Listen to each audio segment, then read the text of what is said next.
Hey everybody, how you doing? This is Jack Rowland and you're listening to In Too Deep. I hope you're all splendid, tip-top, and hope you're all great. So I've talked a bit about QAnon on this podcast before, and since Trump got the boot and Q stopped posting, there have been a lot of questions about what will become of the movement. What will happen to the followers, the influencers, Q himself? Will the followers realise they were duped, or will the narrative just keep evolving? Will the diehards fraction off into subgroups, or will it just fizzle out into nothing? Kind of all of the above, really. Currently, Ron Watkins, who is widely speculated to be Q, is running for Congress in Arizona. A lot of stop the steal noise and dates of Trump's reinstatement continually being pushed back and no predictions coming true. Confused pandemic hysteria coinciding with Trump promoting the vaccine. And some delusional narcissist seems to be taking advantage of a group of true believers and has formed a QAnon offshoot cult known as Negative 48. Yeah. My guest today is a researcher who goes by the Twitter handle 2022_Karma. Karma dedicates an incredible amount of time to observing and documenting the world of QAnon, and in the last 6 months, the Negative 48 group, or cult. Kind of hard to know what's the appropriate label to use there. Karma posts regularly on Twitter with updates of the group's activity, which she observes from their posts and live chats in their private groups on Telegram. The group's leader, Michael Protzman, aka Negative 48, teaches his followers a version of Gematria, which is a system of assigning numerical value to letters and words to reveal secret meaning. He also spouts a lot of nonsense about the second coming of JFK and JFK Jr., They're gonna save America, I guess. And the big reveal is always just around the corner. Hope you guys enjoy this chat, where Karma shares her unique insights into this strange Q-adjacent cult known as Negative 48. Alright, let's get deep. Is there a point to all this? I think we're getting in too deep. You don't apply. Bad luck. I have one speed, I have one gear. Go, go, go, go, go, go, go. I'll tell you when we're getting in too deep. Karma, thank you so much for joining me. How are you today? I'm great, Jack. How are you? I'm fantastic.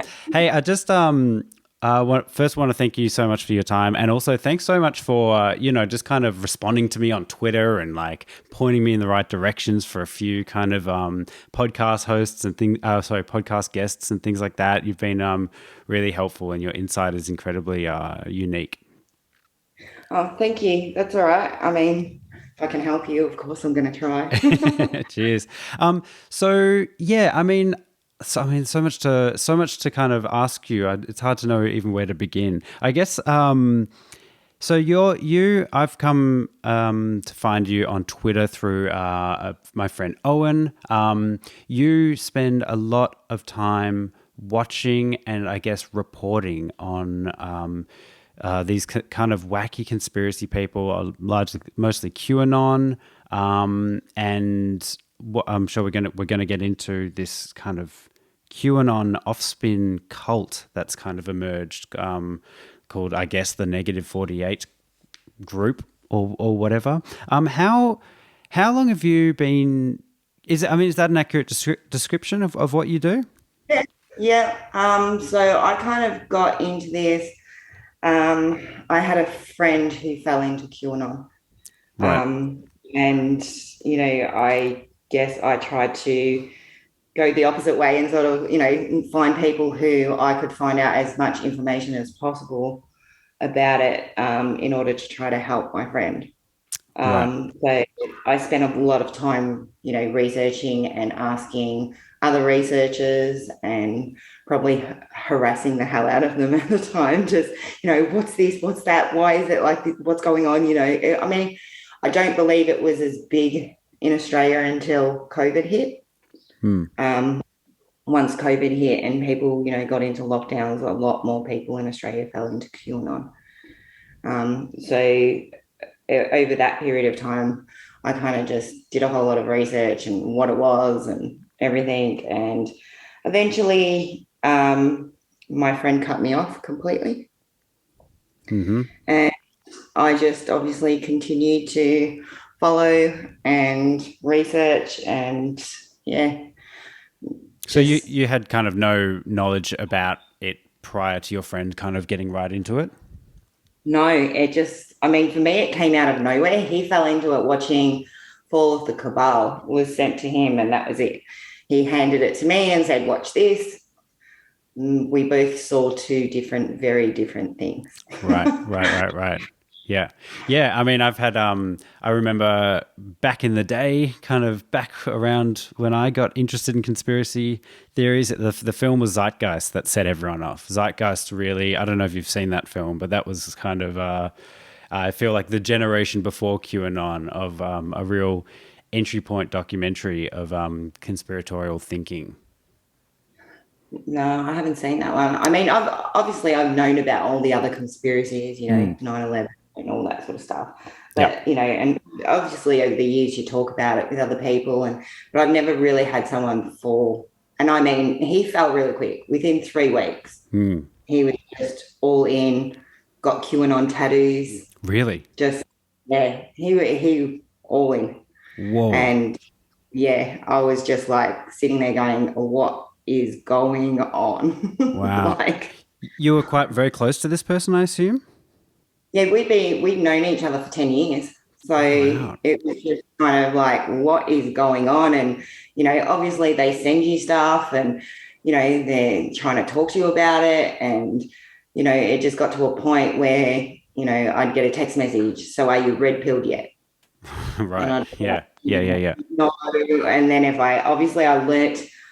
I made a lot of mistakes, I believe, at the start, trying to debunk things that just sort of drove him in deeper.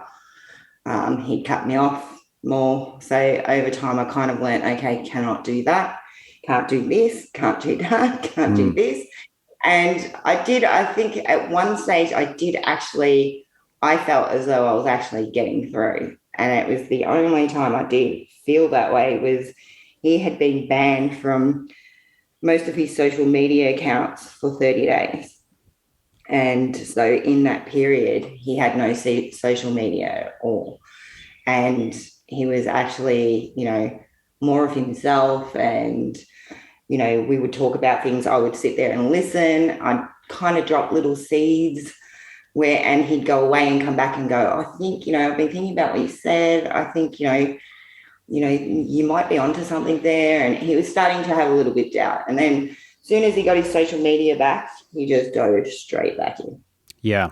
Yeah, I really think social media is obviously just such an amplifier for all this, isn't it? Just these kind of echo chambers. And we're all guilty of it to a certain degree, but some people really it's just like a amplifier. It's just a megaphone that just solidifies everything that they want to believe.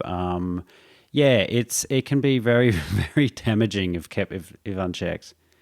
Daily. Yeah, Sorry. It just felt like like for him, if he wasn't on there, he was missing out on some sort of secret knowledge that, he needed to get a hold of in order to keep up with what was going on. Wow. I hope you don't mind me asking, was he kind of a stable individual before this? Was there any kind of underlining mental health things that you suspect, or do you think it just grabs some people? I think, look, he was into other sorts of things, I guess, UFOs, aliens. I mean, I still kind of am, but yeah. Yeah. But he did sort of, look at a lot of those. He was forever watching YouTube videos prior to all of this anyway. So there was no way he wasn't going to fall into it at some stage, I think. But he did actually go through a workplace accident prior to it, where he basically couldn't leave home. He could barely move. And that was probably 12 to 18 months prior, something along those lines. So he was already in a bad place at the time. Yeah. He was kind of cut off from friends and going out and in a lot of pain. And so I believe that, played a big part in it as well. Yeah. I mean, have you, in all your searching of these things, have you found anything that makes you second guess some of this stuff? Like some of these No. conspiracy theories. Like, for instance, I guess the reason I asked that is I just watched the Jimmy Savile documentary that just came out on YouTube, Netflix. Yep. And that is an example of a very powerful, very rich and famous. Actually, I don't know if he's very rich, but I assume he was very famous, powerful, connected to the royals, connected to Margaret Thatcher. Horrific pedophile, horrific pedophile. A prime example of a pedophile elite. Obviously you've got Epstein, you've got the whole Catholic Church. So there are sprinkles of truth, and sometimes it is. I've found myself being like, well, there's no smoke without fire. Where I get where I pump the brakes is, well, look, you have to provide proof. You can't just weaponize the term pedophilia to cast out everyone you don't like. To create a class war, I guess. Anyway, like, have you found anything like that kind of convincing, or what are your thoughts on that? Not really. I mean, obviously, I think, pedophilia can be anywhere. And, Of course. being in, following what I've been following, I found, so far at least 3 that I know of that have been pedophiles within their movement themselves. So Within the conspiratorial fighting the pedophile movement?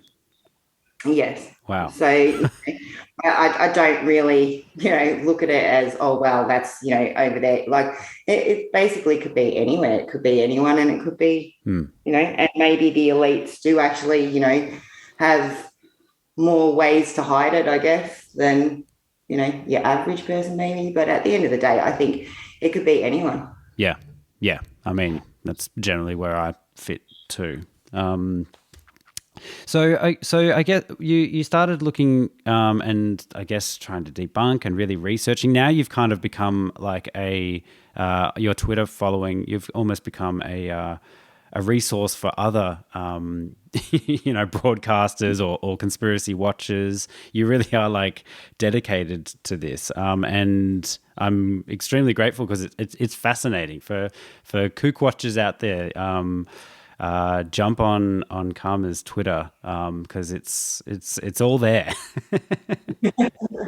It's definitely been a ride the last, to see, I don't know.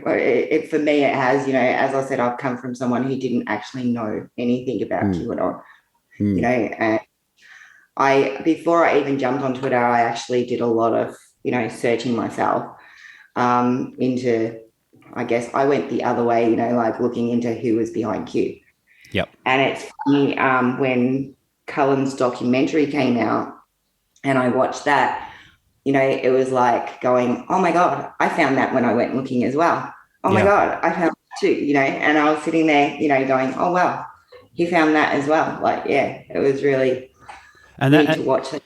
That's what gives me more hope, because in conversations I've had with Owen on this podcast and stuff, before that documentary came out, he was saying, he's 90% sure it comes from the Watkins, and this is before the documentary, and then seeing it kind of backed up with the documentary and other watchers like yourself kind of all coming to the same conclusions definitely does reassure. Also, that New York Times article that recently came out where what do they do? Forensic studying of the type of texting and speech or whatever, also concluded that it was most likely Ron Watkins behind it. Yeah. Yeah. And I know there's a lot of people like, sometimes I think Ron trolls a lot too, because he's just a troll in general. Yeah. And I think Jim's a troll in general as well. So sometimes I kind of question when I see him post and stuff, I'm like, is he just trolling right now? Like, just because, and you do actually question that sometimes because of who he is. It is hard to tell sometimes. I question that all the time. Like, he's got a campaign now running for Senate, right? Is it Senate? Yeah, good luck with that, Ron. Yeah, totally. But these like campaign promo photos that they pull out, like he is like the king troll, isn't he? Like you never really know whether they're out of touch or puppet mastering. Ron is like that. I question it a lot with Ron and go, he's definitely trolling right now. There's no way, And then at other times I'm like, maybe he isn't. Is he that just, like he's got no socialization skills at all? Like, I don't think so anyway. Yeah. Like no communication skills, no nothing like that. Like, I don't know. I question it a lot with Ron. Yeah. Yeah, I mean, me too. I find them fascinating. I kind of love them. I hate to say, like it's this guilty pleasure of like, I mean, everything that they promote and stand for is the opposite of my values. But it's like it's like TV, isn't it? It's like it's just King LARPing. It's this fascinating subculture that's become hugely influential, but they're like characters out of a weird drama. Yeah, definitely. Yeah.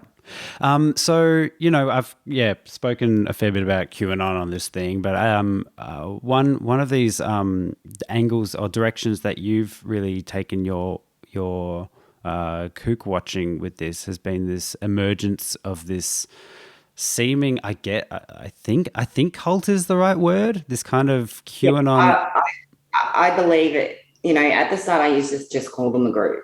Right. And then after speaking to a lot of other people about it, they are definitely a cult. There is no ifs and buts about it. They are a cult. They have a cult following. Yeah. Can you just give us an outline of this cult or group, whatever we want to call it? I think it's also a cult too. It's kind of got all the they've got a leader. Anyway, can you give us an outline of what it is, what it's called? Michael Protzman, which is AKA -48, back in October. Well, it was actually before October. It was around August, September. He put it out to his followers that he was going to Dallas. He believes JFK and JFK Jr. are alive. And he believes what started in Dallas will end in Dallas. So JFK being assassinated in Dallas, everything will end in Dallas, which means JFK will return, and he'll return in Dallas where he was originally assassinated. So basically, because of the way it went about, because a lot of people kind of just look at it and go, oh, this guy just drew all these people to Dallas. And that's not how it happened. I look at that, they're a network of influences. So it wasn't just -48. It was a network of influences that organised this Dallas trip. So although he probably got around 1,000 people that turned up in October, a lot of those followers were not -48 followers. Some of them were other influencers, followers that also turned up there. So it was a network. It was organised through this network of followers who I've come to learn over time. This network of influencers have basically, joined forces. So whereas we see with a lot of the other QAnon influencers, they might talk to each other and stuff, but they don't often, do a podcast where there's 6 or 7 or 8 of them all together talking about the same things. And, and this is what this network has basically been doing for the last year. So it kind of, to me, it was like, why everyone was focused on all these other influencers, these influencers over here kind of grew and no one was really paying too much attention to them. And so they all turned up to Dallas. -48, who had literally been doing all these live streams, but no one had ever seen his face until Dallas. All his followers or all the people that listened to him believed his voice sounded like JFK Jr. So that is why he got such a big turnout as well, because these people did believe that he was actually JFK Jr., just listening to his voice. So they all turned up to Dallas waiting for JFK to return, which never happened. He then pushed the date back to a couple of other significant dates. And again, nothing happened. And since then, his following has just kind of followed him around. They hung out in Dallas for literally up until December. After December, they started to move around. They started to, they joined the truckers convoy. They started to go to Trump rallies, and they started to move around. And I think that had more to do with money than anything. I mean, of course, they're following Trump around as well, but it did have a lot to do with money because obviously it was costing them a lot of money because they were staying at the Hyatt, which Negative basically came out last week and said it was costing them around $25,000 to stay there a week. Jesus. Oh, they were looking out. There was no, most you would think they could have gone to a cheaper hotel and spent less money, but clearly they've been living it up, and Negative 48 uses Gematria, which they basically, put in letters of the alphabet that spits out, a number associated to the letters by going A = 1 all the way up to the end of the alphabet. And basically they can, put in pretty much anything and get out a whole lot of different things that kind of suits what they want it to come out as, really. Right. So they're constantly coding everything. We're talking about number plates, street names, everything Donald Trump says, everything Negative 48 says. They literally code everything. And this is I guess a big indicator of there are no coincidences. If you just pay, like pattern recognition, right? If you just pay attention, everything's connected, man. There's no such thing as a coincidence. So that's what they're getting out of that, right?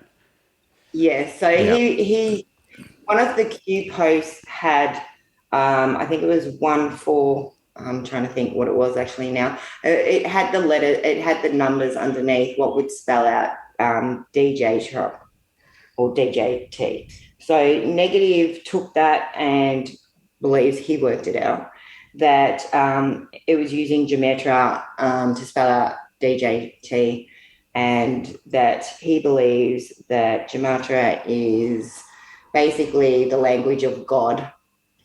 And JFK is the second coming of Jesus Christ.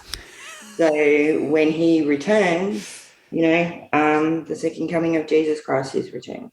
Oh my God. I mean, so many questions. So that is their actual belief, and that is what they're hanging out for. Right. Yeah. Okay, I guess start with it all. Michael Protzman. So he was basically a QAnon influencer before this kind of cult part has started, right? He was just a kind of a YouTuber or something, or a podcaster, or just a. So I've kind of gone back a little bit through his suspended Twitter accounts. Mm-hmm. So looking back through there, back in 2019, he was just another Q follower. He wasn't an influencer. He didn't use Gematria. He believed the same things as most QAnon followers. It wasn't until early 2020 he kind of started to use Gematria and play around with it. And then he got involved with a few other people like Tom Numbers, who is, does Gematria. And he got more and more into it. And then obviously through Tom Numbers introduced him to a whole lot of different influencers like Charlie Ward and Mike Penny, and, and they're this kind of network that he obviously then grew into all these people that he was then introduced to along the way. And they formed their network and would all do live streams together and, share their information backwards and forwards and stuff like that. And his following went from Now, this was over a year ago, so before I even actually knew about Negative. Apparently, his following went from like 5,000 and it just really jumped really quickly, like 10,000. And even some of his followers who I speak to today say that they're not even 100% sure whether, they were actually followers increasing or, he was buying bots for his channel. Because they believe that it jumped fairly quickly, really, really quickly, but didn't seem to have that many in his chats and stuff, although he had these followers. But it doesn't mean that they weren't all followers because, as I said, they might have been other people that followed the other people in the network of influencers that just joined him because they'd been, because a lot of people that went to Dallas did say, I wasn't there for Negative 48. I was there for this influencer, because they wanted to meet that influencer that they'd been following, What does Negative 48 mean or stand for? So in Gematria, 48 is evil. So Negative 48 is the opposite. So he's good. Okay. Yeah, sweet. What brought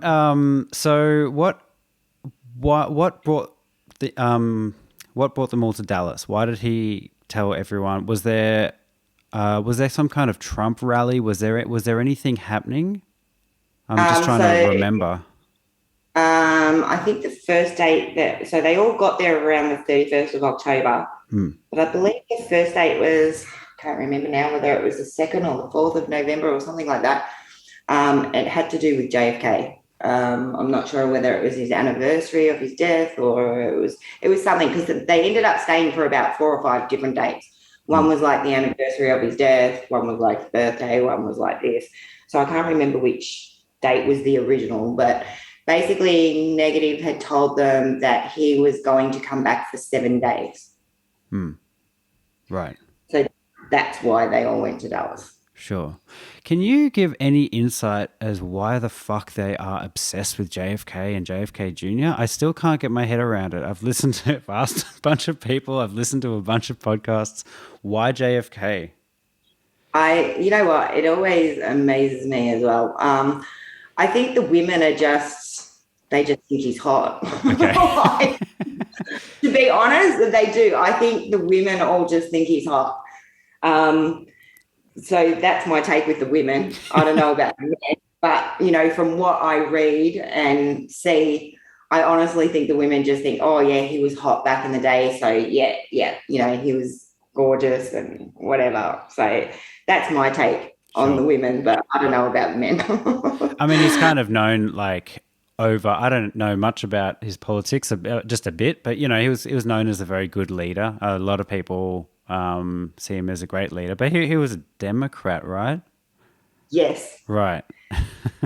they leave certain things out that they don't, like to. It's funny because I have seen it brought up in Negative's chat, oh, he was a Democrat and he wouldn't even like you and, and they just ignore it.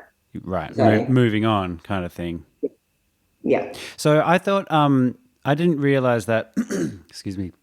So it's JFK Jr. is the central kind of point of this, and then it's expanded into JFK, the president. Is that right? So JFK. So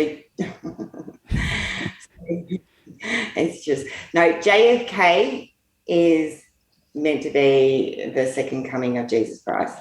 JFK Jr. is supposed to be, so when JFK comes back, he's going to be the president and JFK Jr. is going to be the vice president. Right. For a while there, it was JFK Jr. was going to be vice president for Trump, correct? Yeah. Sure. And sorry? Trump actually nothing. So all Trump is to them really at the moment is somebody who's helping JFK and JFK Jr. get all this into place. But at every Trump rally that they attend, they say that it's JFK dressed up in a Trump mask. Shit. Really? So the whole thing is we're obviously, you would have heard that thing of, they're watching a movie. Yeah, everything's a movie. Yep. Yeah. So negative says the same, but he basically says, and this is where it gets so weird. Like, so Trump might be JFK at the rally, and Mike Lindell might be JFK Jr. in a mask. Okay. Like, so he literally can pick out anyone and everyone that he wants and goes, oh, that was JFK today that we saw in the mask of so-and-so. And they all buy it. They all believe this. Yeah. Yeah. So do they believe that Trump is like, I mean, it just seems like this is just loaded with contradictions. Do they believe that Trump is a person, or do they believe that Trump is a JFK wearing a Trump suit for the entire presidency? Where are the lines being drawn here? No, so he is a person. So they've got this whole bloodline thing that this is where they have it all connected. So they've created 2 videos, which is about bloodstreams. So their kind of general pattern was Donald Trump's real father. And then, JFK is related somewhere along the line. JFK Jr. is related. Mike Flynn is related somewhere along the line. And they've just tied in all these people to say that they're all related to this bloodline along the way. And yeah, so anyone that, like, they really push that video, especially to new followers, I feel it's just a way to indoctrinate people into their beliefs. It seems like everyone that watches that video seems to just straight away fall into whatever they say. Have you watched the video? I have flicked. I did. Yeah. And look, part 1 and there's part 2. They go for 3 hours each one. Always like 7 hours. Yeah. So I have obviously gone through, and obviously I've slowed down the parts where the bloodline part. And he explains Gematria and stuff, but there's also a lot of other rubbish in it that I've kind of just scanned through, going, I can't listen to this. No. But yeah, pretty much it's all about the bloodlines, and then the Gematria, JFK returning, and Junior running for president. So Trump is involved, but Trump's helping me. Trump's second in charge, almost. He's just a stepping stone. Yeah. So even it's not even, like a lot of the QAnon people are like, oh, Trump, planned all this, years ago with the Q team, and, they don't use it like that. They say JFK planned it. Right. Yeah. Does that cause a rift in the Q narrative of, Trump being number one and all this kind of stuff? I know they've become an offshoot, but has that become problematic for the general pro-Trump narrative at all? No, it doesn't seem to be. Obviously, like the other, major QAnon influencers that have been around forever, they definitely don't like Negative 48. Right. You can see, even when I looked at his tweets from 2019, it looked to me that he was trying to get their attention back then. Like, he would comment on praying medics, tweets, and he would comment on, like the bigger grifters, and try to get their attention. And they didn't really give him any attention back then. So I feel like he kind of tried to get their attention and get in with them, but then when he couldn't, he's gone a different way and gone, well, I'm going to actually grow my own and be my own big influencer. Yeah. Is he getting is Brian Michael Brian Protzman, is he getting money out of this? Is he just grifting his way through, or is it more just like, is he just complete, like, he's just drinking his own Kool-Aid and is just an egomaniac? But what's your sense? I think it's all of that, Right. all of it together. Michael was homeless prior to all this. Oh, wow. Okay. he lived in his car and travelled. So obviously when he went to Dallas, I don't believe it was meant to be a thing that, go this long, to be honest. I think it was supposed to just be like, a weekend thing. The weekend, it didn't work out. So, yes, they stayed a little bit longer for those extra dates. But then once he realised that these people would literally, pay for hotel rooms. I mean, at one stage when they first got there, someone paid for him to stay, in, what's it called? I'm trying to think now, it wasn't a presidential suite, but it was in one of the Like biggest suites. penthouse or something? Yeah, penthouse. So they literally paid for him to be in the penthouse. So he's gone from his car to the penthouse in literally days, Yeah. And then they've literally just kept, I've heard the stories that people have, buying clothes, phones. He gets gifted a lot of things. He said it himself last week, I do not have to pay for anything because they all just constantly, we'll pay for you. So for the last 6 months, he's living it up. He really is. Like, would you want to go back to living in your car? Yeah, probably not. Yeah. So I'm 100% sure, on top of that, there's also money. There's a lot of money being thrown that way. A lot of the money at the start came from donations online as well. And then I kind of tried to cut the donations off everywhere I could. So I went after Venmos and stuff like that and tried to have them shut down. And then the rest of the money have basically come from the people that are within the group. They've been paying for the hotels. They've been paying for food and, travel and everything else. So he's just basically there living it up. And now that they're traveling, what I've really noticed is that these people within the group that he's made friends with, he's now got to a point with them that he can literally go and crash at their house while they're traveling. Yeah. And they will put him up. They will feed him while he's there. So he's made these connections with these people that even if this all ends tomorrow, he could still travel around and be able to go, hey, I'm going to be in your area, and they'll be like, yeah, come stay here, So he's literally, just found himself all these connections that he can just live off all these people. How many people are in this group or cult? And what's the demographic? It's mainly women. Okay. It's been women pretty much from the start. There are men obviously in there, but it's mainly women.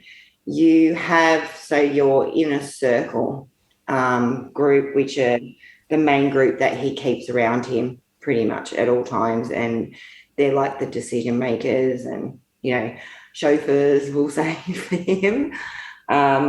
There's probably about 6 to 8 of them because a few got kicked out. So there's about 6 to 8 of them. And then you've probably got about 15 to 20 that constantly, I would call them hanging on. They just hang on. Like they can't go home, or they've maybe destroyed their lives with their families. They've got debt now because of all of this. And they don't want to go home and face it. And because Michael has promised them Nasara and Jasara that, they're going to get all their money back. Nasara and Jasara? Yeah. That's the names of the members? No, this is that's basically, it's a financial system thing that it's been out for a long time, but it's basically where they tell all these people that they're going to get all the money they paid in taxes back. And Trump's going to give us all our tax money back, and he's going to make sure that we're all, really well off. And, because Trump's just so generous with his money. And, you could just really see it happening. So they're all sitting there hanging out for this because they've got themselves in debt by being in this cult. And so that's not going to happen for one. They're not going to get their money back. But there's been from people that have left the group or been kicked out. We've heard a couple of different things where some will say that he also promised them that Trump rewards people for their help. So, he's going to give them a Medal of Honor when all this is over.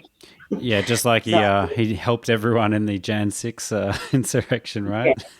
Yeah, pretty much. Yeah. So, and these people believe this, and it's kind of sad. It is sad, especially what they've done to their own lives being in this cult. So in total, you said about 8 really close people, and so in total there'd be about 20 kind of members, I guess, that are involved. There's definitely about 20, but when they go to rallies, more people turn up. So people from the past that have come, will come back, especially if it's a rally in their state or something. Once they find out where the rally is, they'll be like, oh, yeah, if they're going, then I'm going to go down there and hang out with them for the day. Right. So that's their main thing with the rallies. They do end up to, it's kind of like a reunion at their rallies because people that were there in October, November come back to visit. There's some that obviously don't stay with negative 24/7. So they do leave and go home and then just come backwards and forwards whenever they feel like it. That's why it's really hard with the numbers. Yeah. Because they're not always there 24/7. Yeah. They do leave and go home and, come back for certain events, certain rallies or whatever they're up to, and then go back home again. There is no thing really that's keeping them there. Negative is not forcing anybody to stay there. They can come and go as they please. The people that are there because they're choosing to be there. Right. I'm just looking on, I think he's got a few Telegram channels, but this one, Negative 48 channel, that's got 73.8 thousand subscribers on it. And the best part about that is, so when Negative went to Dallas, he had 110,000. Okay. Right. Oh wow. So they've lost like 30,000 subscribers. Why being in Dallas, and it is dropping daily at about a rate of about somewhere between 50 to 80 people. Well, that's good. Daily. Well, again, I'm still debating whether they're bots. That's dropping off at the moment because it has been dropping. But Negative has had his channel private since November, so no one can join anyway. Right. Because he got angry because a few people left from Dallas. He basically told people you're either all in or you're all out. If you stay in Dallas, then you're all in. If you leave, then you're not all in. So when some people left Dallas, he decided to lock his channel and make it private and say, basically, those people that didn't stay and, they'll see, when it all happens, they'll be begging to come back, So that's why his channel's locked, because he wants people to beg him when everything happens and be like, I'm so sorry, I didn't believe you. Yeah. Needs the constant gratification and importance and needs to be adored, right? What about this makes you really certain that it's kind of a cult, not just a weird offspin of like-minded, interested people? I think if you can pick up your whole life and throw it away, I mean, these people have left their families, the ones that are still there have been there from day dot. They have left their families for 6 months. Some of them have completely cut their families off and haven't spoken to them in months and months and months. They've left their businesses, their jobs. They've walked away from everything. They've stopped paying their bills. Their, houses are, a lot of them are losing their houses. They're losing their cars. If you can just walk away from that, without a care in the world. I mean, and follow this one person who's, they worship him. They worship him. Like, he'll get on the chat and all you hear is, I love you, Michael. I love you, Michael. I love you, Michael. Thank you, thank you, thank you. He is adored, absolutely adored. You were saying before, he wasn't showing his face, and a lot of them thought he sounded like JFK Jr.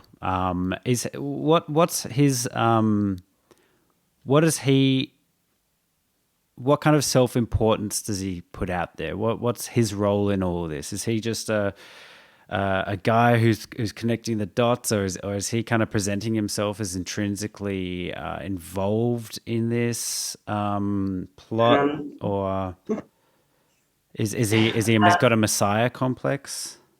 Yes. So he believes he was chosen by God to basically, share this information about Gematria being God's language. And, he says, that he's been following JFK for like 20 years, or, he's known the truth. And but he also likes to manipulate and play mind games with his followers. So he says no means yes and yes means no. So he likes to, because a lot of people do believe he's JFK. Some people believe he's Junior. Some people even believe he's Patrick Kennedy. So he likes to play these mind games with them where he'll say, I'm not anybody, I'm just Michael. Not, I'm just Michael. Yeah, wink, wink kind of thing. Yeah. So, and that's where I believe that, they completely... Some people get it. You'll see some people say, oh, he's not. He says he's just Michael. And then other people will be like, no, he said not, and no, that means yes, So you can see when he speaks to them and the way he does it, he is manipulating them and he is playing mind games with these people. Is there any...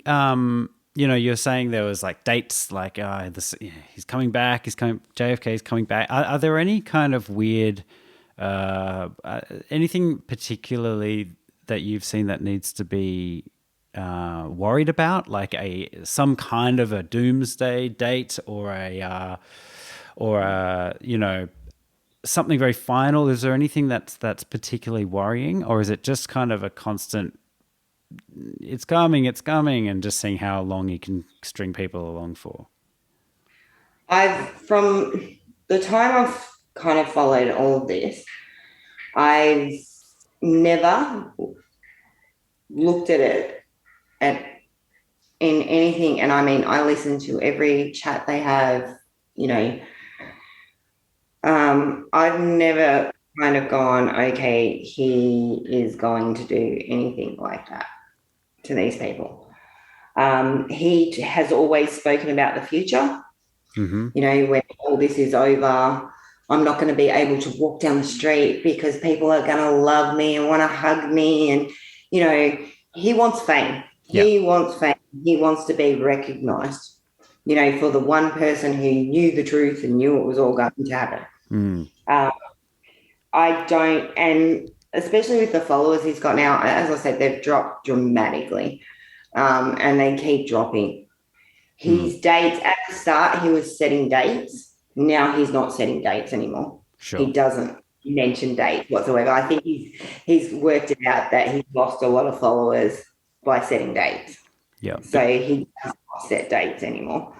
The only thing I guess I would say that if I was to go something of concern to me, obviously you've now got the splinter group with Negative 48. So they've got a splinter group that's a few people who were kicked out of the group, and they formed their own group. They believe that Michael is playing 5D chess with them. So the people in his inner circle, they believe that Michael is, this is the way, I'm trying to, obviously, if you don't follow it, it's harder to understand what's going on. But They believe that Negative, because Negative always says he's giving people rope. The same thing Trump says, he gives them rope till they hang themselves and then he kicks them out or whatever out of the group. So they believe that Negative is giving the other inner circle people rope so they can, hang themselves, and then he'll kick them out and he'll bring these 4 people that were kicked out back in. And that's not the case. They were kicked out. Negative wants nothing to do with them. He's been trying to get it through their head for weeks and weeks and weeks and weeks now. They've had confrontations at rallies because they literally follow him around. If he's going to a rally, they're going to a rally. The splinter group still wants in. They want in. They don't like everybody else within the group, but they love him. Why were they kicked out? So one of the inner circle members, it was about money. At the end of the day, she had a Venmo account and was collecting money. That money got frozen and wasn't being able to get taken out, and Negative kicked her out. So basically, and she was probably one of his loyalists. She would have followed him to the end of the earth. And he kicked her out. So another guy then stuck up for her and he got kicked out as well, sticking up for her. So they formed their own kind of group.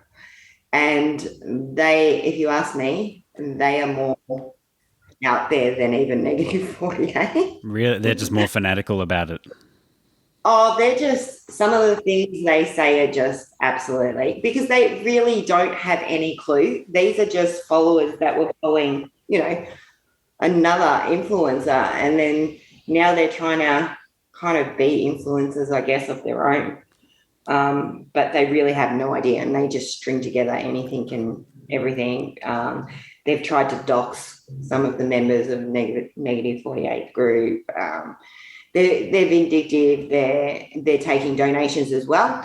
And this is where I think when you were speaking earlier, you were saying about, watching, it's like watching, television show or something. I see a massive difference with the Splinter group.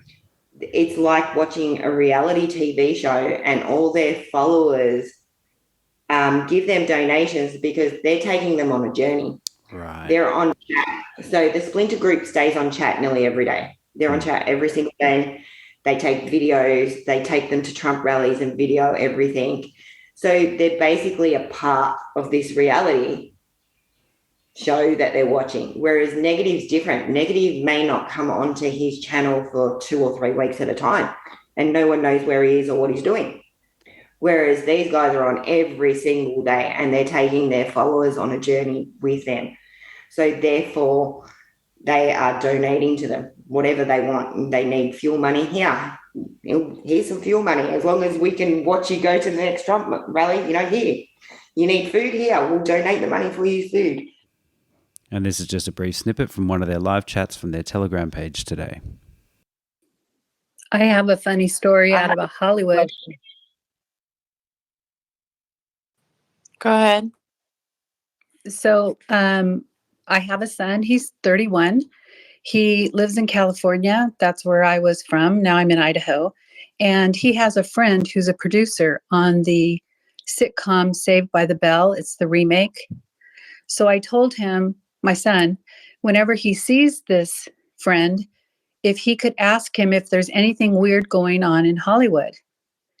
So my son called me tonight and said, I'm talking with him now. What did you want to know? And so what I said was, ask him if there's anything weird going on. And he asked him and he said, well, there's always weird things going on. What are you asking? And I said, ask him about if he's heard about the child trafficking and the adrenochrome. Well, that just blew his socks off. And he said, what are you talking about? And I said, there's a movie called Out of the Shadows. And he went on to say that I could tell he thought I was crazy. And my son said, Mom, I didn't tell him anything about what you're discovering because my son thinks I'm crazy too. So then I said, well, how about, you know who Ricky Gervais is, and in your wheelhouse, you know about the Golden Globes. So 2 or 3 years ago, if you watch the YouTube video, you'll see him dropping all kinds of bombs, and you'll see what I'm talking about. And it went on, and he thought it was more crazy and more crazy. And then I said, because he kept asking me questions, where am I getting this info? So then I said, so you live in Hollywood. Do you know about the Standard Hotel? He said, I have been in Hollywood my whole life. And yes, I know about the Standard Hotel. And I said, it's closed. And he said, that's right. I said, well, there's all kinds of tunnels under there. And he said, no, there's not. Where are you getting this information? And I said, well, Anthony Bourdain supposedly killed himself there. And then they went off the rails. So then I said, look up Operation Paperclip if you really want to know where I'm going with this. So I ended up hanging up because they both were worried about my mental health. Save your breath and just get ready. Get more popcorn. Get a cool pair of sunglasses. Maybe get the maybe it's time for everyone to get a pair of the glasses that we wore originally at the parade, the Thug Life glasses, and just get those ready. Yeah, because when shit starts happening and sheepnesia starts getting cured, and they want to come talk to you and stuff like that when they come over, or if you're Skyping or Zooming, just make sure you put those glasses on. They say, yeah, what's up? You need some questions answered? Make sure you put your cool glasses on. It just is crazy because it makes me think I am crazy, and I know I'm not crazy. I even realized that I used to work for a famous plastic surgeon in California, and I realize now I worked for him for 25 years. I now realize he was a Mason, and we would go to Club 33. He was a member of all of that. He gave me a Yadro that was an owl that I just realized just this summer, and I threw it away. It's crazy. And it's been the last few weeks with the splinter group, it's Negative's been trying to make them understand that they're not part of the group. They're never coming back into the group. And it's got a little bit nasty backwards and forwards, but they still love Michael. They just don't like everybody else in the group. And it's kind of, yeah. So my only concern there is that obviously when you're not in your right frame of mind, that if these two members of this splinter group, because I do believe at one point they're going to understand that they're not part of this group any longer. And, you know, it worries me what's not so much the female, but the male. He can definitely be a little bit erratic. He's got bipolar, but you see the mood swings, you know, he goes up and down and sort of jumps around a little bit, that I worry that he may snap at some point. But other than that, that's the only thing I look at and see anything, you know, I don't see anything other than that happening. Right. What is so magnetic about this guy? I've I've hung out on some of the chats while I'm painting and just had a listen. They're weird. They're weird to listen to. Nothing about Michael Protzman I think is interesting, charismatic. I don't see it. Also, the way they talk on these chats is really weird. Like, they're all super respectful. Like, they all really wait their turn. No one really talks. At least the ones I've been on, no one really talks over each other. It seems like this super respectful way that they conduct themselves. That's because he's taught them many, many lessons. Okay. So if you speak over Michael, he will shut down the chat. Right. So that's the conditioning, right? That's where the conditioning comes from. So he'll shut down the chat. He will often come back and then basically be completely silent I've seen him do it for half an hour. Yeah, I've been on the chat and it's just silent. It's just silent. All these people sitting there quietly. Yeah, he will teach them a lesson. He will not unmute any mics and he will just sit there in silence to teach them a lesson. I've seen him start a chat, leave it open for 2-3 minutes, let people start joining, and shut it down again. Open it, do the same thing over and over and over again, just because someone's spoken over him.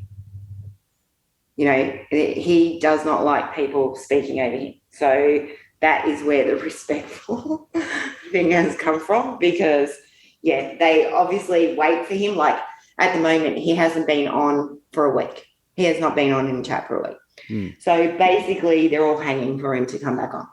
So when he does come back on, they get really excited and they want to ask all these questions, and then people end up talking over him, and then he gets angry and he shuts down the chat, and then he'll open it again, and they'll all just sit there silently because they're like, oh, we've been waiting a week. What did we do? What did we do?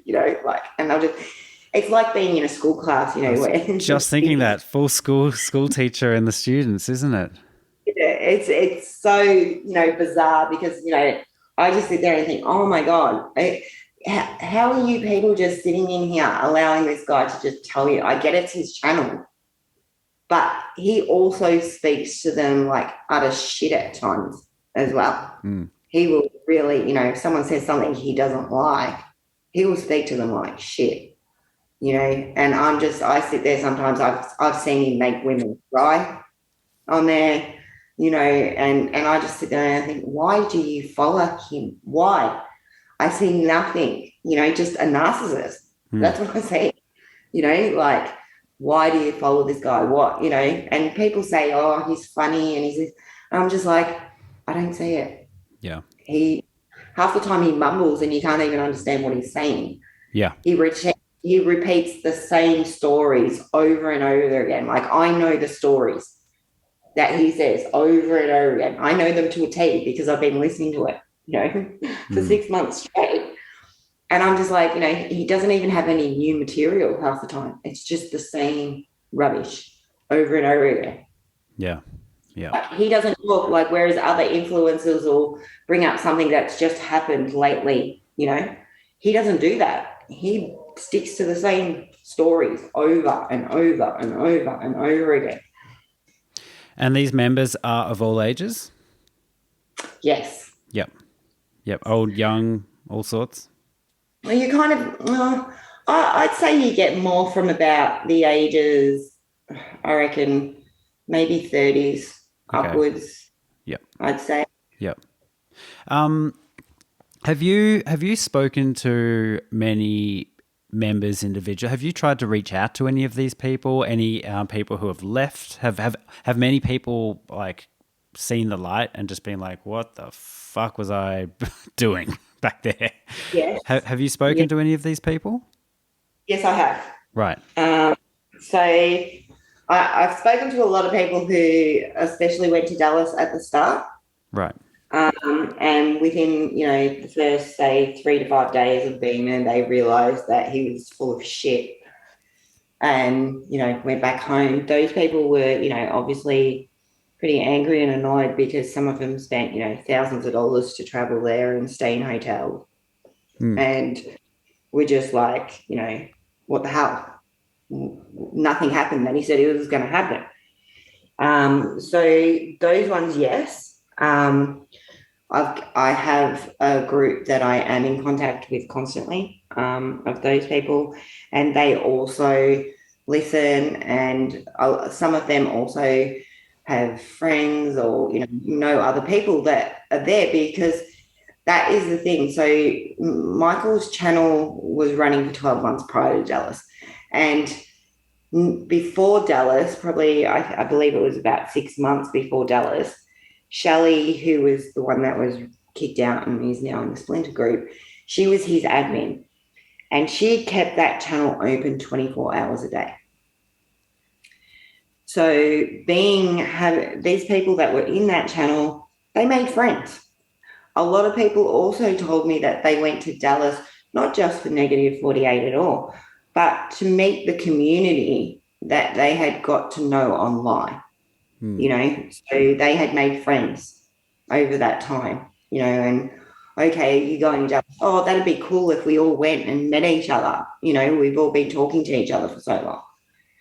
So there was a lot of that going on as well. Now, some of those people that went to Dallas in those groups and met each other, some came home disappointed and don't follow him anymore, while some of their other friends are still there and have been there the whole time. So I have spoken to quite a few of them that have been there or gotten out. There's also another couple that recently, they've been there from day dot, walked out on their own, turned their backs on him, and are now trying to get a class action lawsuit up and running. Mm-hmm. Him for, what they feel like he scammed his followers and his, members of the cult out of a lot of money. And they're trying to get that up and running. So I have spoken to that woman as well. When you speak to these ex-members, what are you trying to get out of it? Are you trying to kind of take him down? Are you just offering support and trying to learn more understanding so you can kind of, I guess, report on it? What are you getting out of contacting these people? I guess one is support. Yeah. One is definitely support. Like, I think these people that come out, this is probably my biggest thing with all of this, is that I've learned that there are no resources for these people that come out. Sure, yeah. In America, talking to families that have had people in the cult and then have come out, they're really struggling. There's nothing for them to turn to once they do get them out. And I honestly believe the work starts when they get them out. It's not why they're there. It's when they get them home. They've got to get them off. They come home, and just because they come home doesn't mean that they're not still on Telegram 24/7 a day and they're not following every single thing. They still are. They totally are. It's trying to get them back to the person they were before all this. And there's no resources. And I feel like the people that have come out or left negative 48, they're mentally exhausted. They're physically exhausted. Yeah. They've been, running around with him for 6 months all over the place. And they come back and they're absolutely mentally and physically exhausted, firstly. And they probably don't have much of a life left. No, they don't. And they've got a lot of their family and friends don't want to speak to them anymore. They've, cut them off as well because of different situations. I mean, there's many situations in this where families have been affected because, their loved one has raided bank accounts, and left them with financial difficulties as well. So there's many situations in this. So I guess I usually reach out, first of all, support, and that's usually my first thing of, I'm glad you're out. If you need anything, if you want to talk, whatever, I'm definitely here. That's been one of, the big things that I have been reaching out, because I do want to see them all out. I want to see them go home. The other thing is, yes, there is a lot of going on with ex-members who we are trying to, I guess, end it and, make it finish in a whole lot of different ways, whether it's trying to talk to his members that are currently following him or, or whatever we do. There are a lot of different ways that we're obviously trying to end it. We want it over. We want him, taken down. We really do. I know it's probably not likely, but I'd like to see him held accountable for what he's done.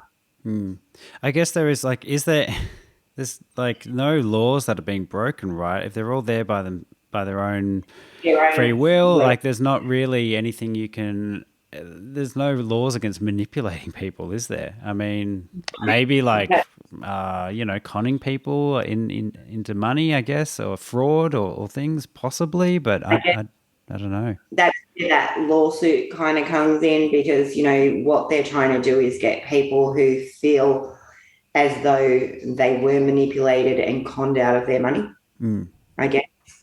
So obviously, I've kind of reached out in that way and said, if there's anything I can do to help with that, let me know, and kind of helped push. I'm not obviously got nothing to do with it, but, I kind of did point in the direction of, that's a great idea. Yep. Hopefully you can get others to get on board. And I believe the group has managed to get about 80 people that have joined that group for this, specifically for the lawsuit. And I think, the more people, because at the end of the day, Michael burns people. So when you are not used to him anymore, he gets rid of you. Yeah. So it's not a matter of all the members left of their own accord. Some of them have been kicked out, from the group, and he wants nothing to do with them anymore. So, once they've served their purpose as well, he tends to get rid of them. When these people leave or get kicked out or whatever, they leave, are they, you say they often are still on Telegram and stuff.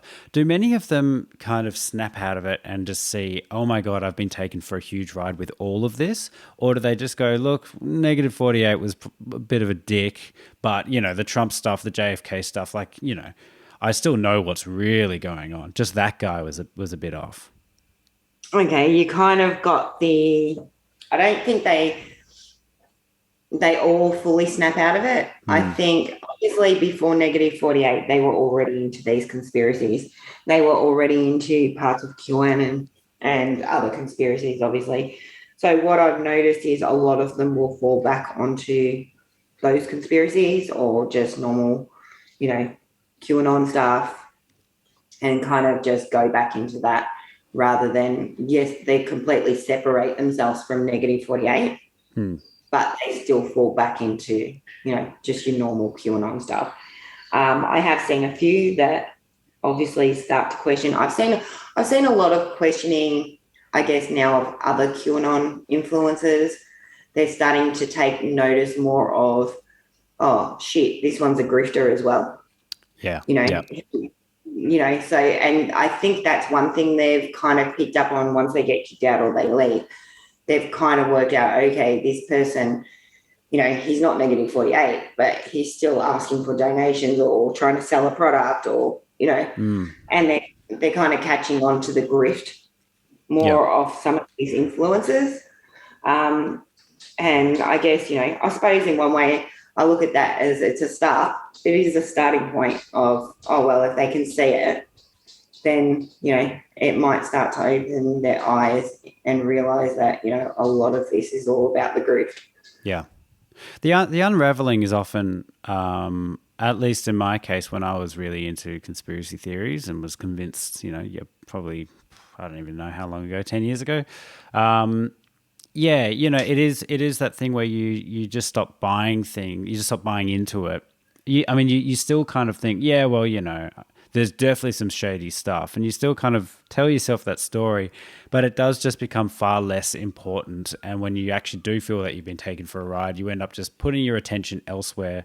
And then after maybe a year or so that there's been some space and it's just has had so much less relevance, it's only then that you kind of realize, what was that all about? Do I actually believe in any of that? And that's how I found it for myself. I was never like that into it, like what we're talking about in this conversation.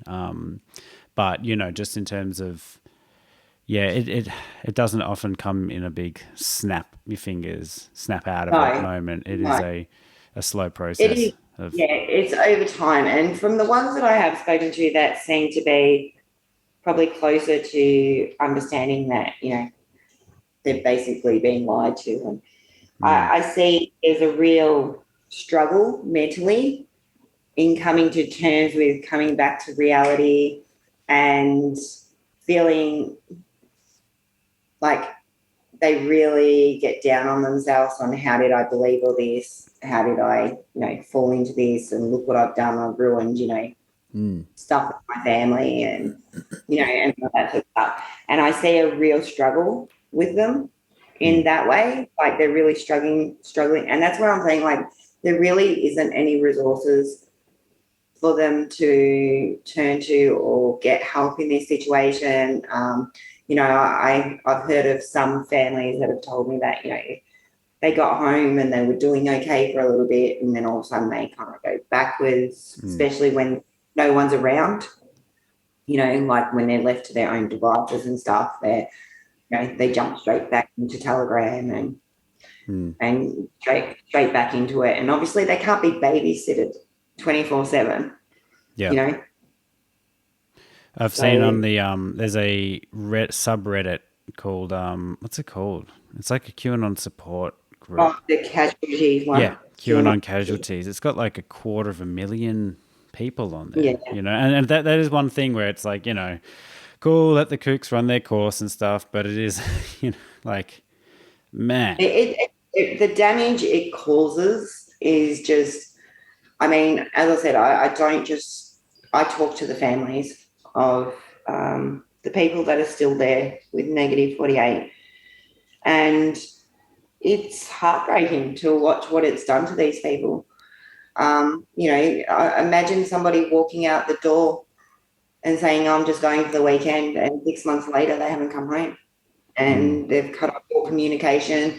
Sometimes they don't even know if they're alive or dead because they haven't seen them or heard from them in photographs or anything with negative. I've had over, the 6 months that this has been going on, I've had families send me a photo and say, if you can find this person in any picture, can you please let me know? We just want to know they're okay. Yeah. That I couldn't imagine it. It's like one thing when, people that follow QAnon, get pulled into these conspiracy theories, but even if they cut you off, you know where they are. They're at home and where they live, and you know what I mean? Whereas this group has completely picked themselves up and disappeared. And because they travel all over the place and stuff, they're not actually in Dallas constantly anymore. And negative doesn't get on all the time. It is a thing of where are they? What are they doing? We haven't seen from, anything from them or whatever.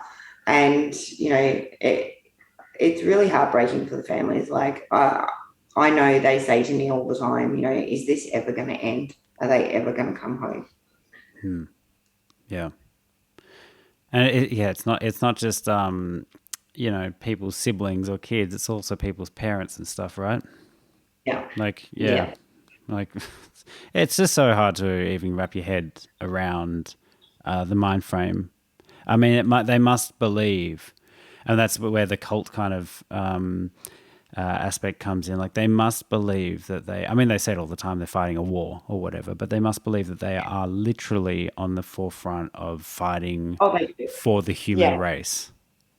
They do. They really do. They feel like, and it's one of the things that, probably makes me so angry about what negative is doing, because a lot of these people, use that whole excuse of, but we're out here where, it's all about the children and that's why we're here. And if you have a look at some of the videos and the pictures I've put up of negative and his, members, why they've been at Trump rallies and stuff, they're literally partying. They are partying. Really? They're having a good time. They've got music pumping and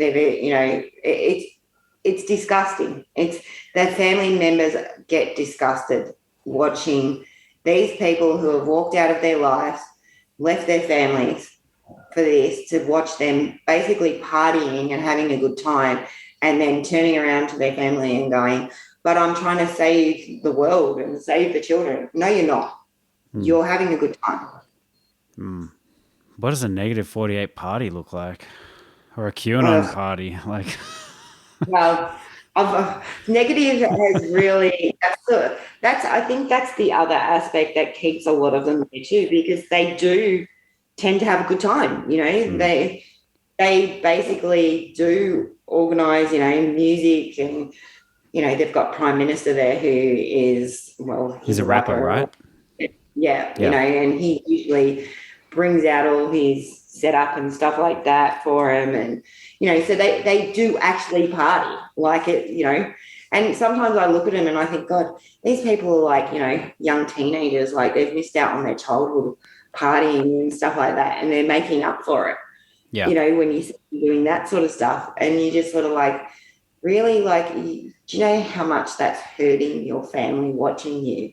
You know, you are acting like you're on some sort of mission, but you're actually, all these pictures you constantly put up, you are all just sitting there having a good time, or you're partying, or whatever you're doing, you know, and while your family members at home absolutely devastated.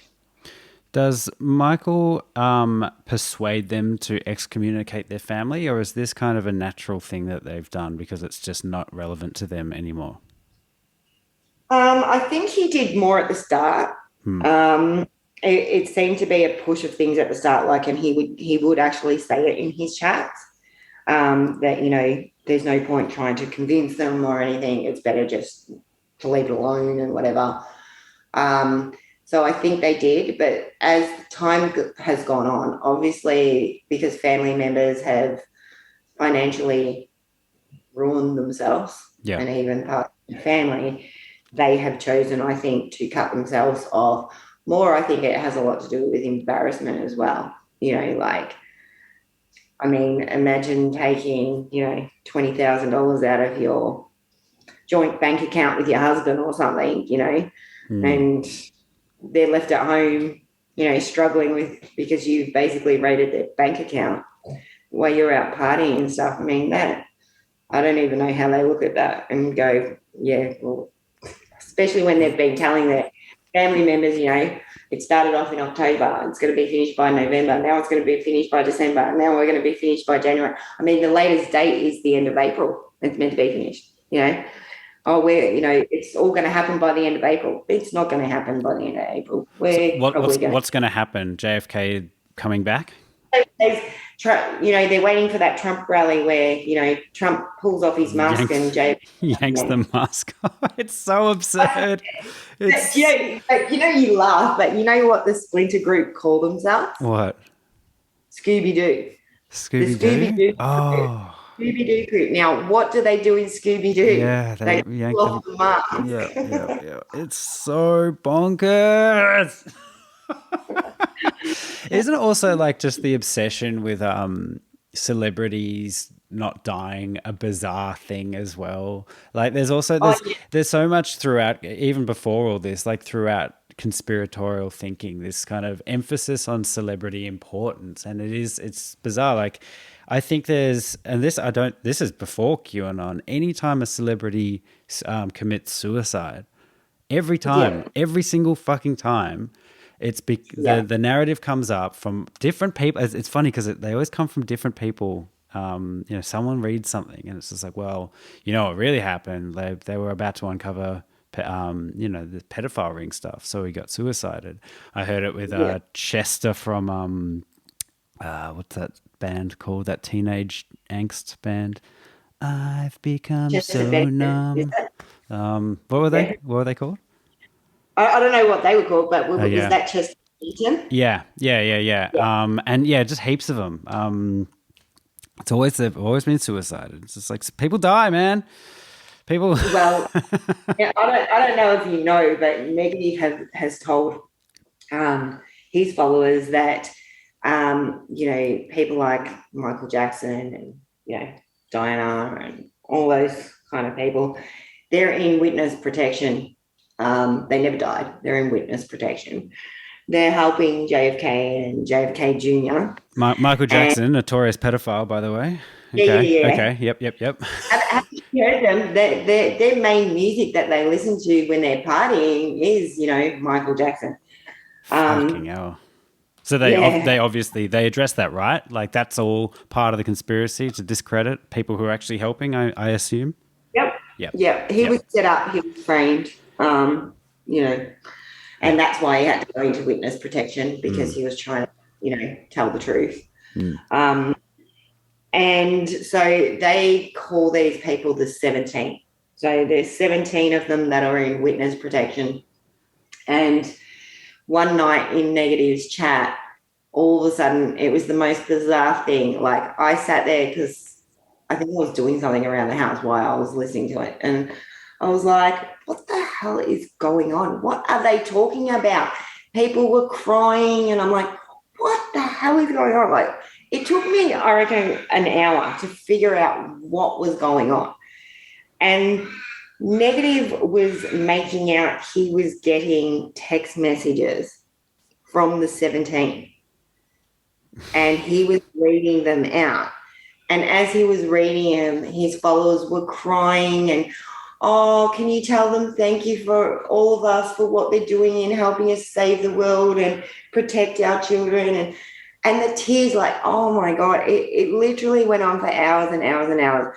And all these people were crying and just thanking, the 17. And I was like when they first started going 17, I'm like, what are they talking about? Why are these people crying? And then when I figured it out, it was the most bizarre. Like, clearly he wasn't getting messages from 17 dead people, but he was, and how these people could actually believe that he was, and he was reading them out, was just beyond me. And of all people, they're reaching out to him, like Exactly. this fringe dude.